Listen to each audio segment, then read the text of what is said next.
थंडीच्या दिवसामध्ये कोथिंबीर, पालेभाज्या भरपूर प्रमाणात उपलब्ध असतात. त्यामुळे वरचेवर अशी मस्त कुरकुरीत कोथिंबीर वडी करून खाल्ली पाहिजे, जी की एकदम चविष्ट, चवदार, कुरकुरीत अशी आहे. त्यामुळे आपल्या तोंडाला देखील चव येते. तर इथे बघा मी कोथिंबीर वडी करणार आहे. आज बिलकुलही आपल्याला उकड काढायची नाहीये, कढईमध्ये पाणी वाफवायला ठेवायचं नाहीये किंवा कुठल्या चाळणीवर किंवा स्टीमरमध्ये आपल्याला ही वाफवायची नाहीये. तर एकदम साध्या सोप्या पद्धतीने कमी साहित्यात झटपट होणारी अशी ही कोथिंबीर वडी मी तुम्हाला इथे करून दाखवणार आहे. तर त्यासाठी इथे मी डाळीचं पीठ कालवून घेतलेलं आहे. तर एका कटोऱ्यामध्ये डाळीचं पीठ घ्यायचं आहे आणि थोडं थोडं पाणी घालून त्याचं बॅटर तयार करायचं आहे. अशा पद्धतीने रेष ओढून बघायचं आहे आणि दोन्हीकडचे पीठ एकत्र झाले नाही पाहिजे, अशी आपली कन्सिस्टन्सी झाली पाहिजे. तर इथे फोडणी करून घेणार आहोत. अतिशय वेगळ्या पद्धतीने आणि झटपट होणारी ही कोथिंबीर वडी आहे.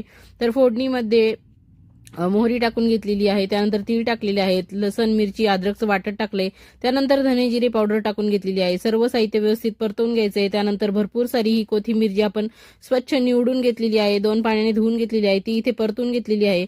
आणि सगळी कोथिंबीर परतून झाल्यानंतर हे जे डाळीच्या पिठाचं आपण बॅटर तयार केलं होतं ते इथे टाकून घेणार आहे आणि चवीप्रमाणे मीठ देखील इथे टाकून घ्यायचं आहे. तर सर्व साहित्य प्रमाण हे लॉंग व्हिडिओ मी अपलोड केलेला आहे, त्यामध्ये सर्व दिलेलं आहे. तर तुम्ही नक्की लॉंग व्हिडिओ जाऊन बघा, तुम्हाला डिटेल माहिती पाहिजे असेल तर.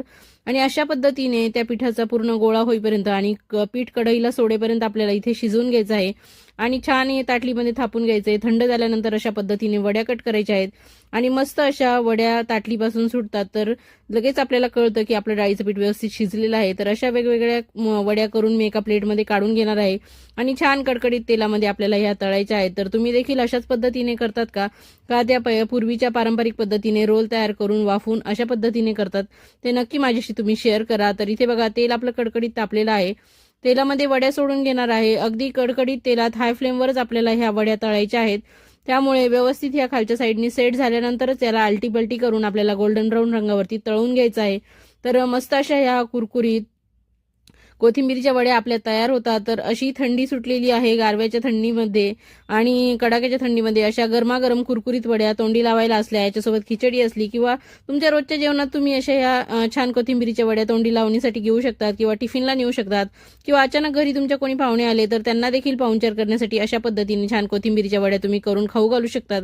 तर अशा वड्या खाल्ल्यानंतर नक्कीच पाहुणे देखील तुम्हाला म्हणजे कौतुक करतील तुमच्या वड्यांचं. इतक्या छान या कुरकुरीत खुसखुशीत अशा वड्या होतात. तर आतून सॉफ्ट आणि बाहेरून कुरकुरीत अशा या वड्या नक्की ट्राय करून बघा. थँक्यू, धन्यवाद.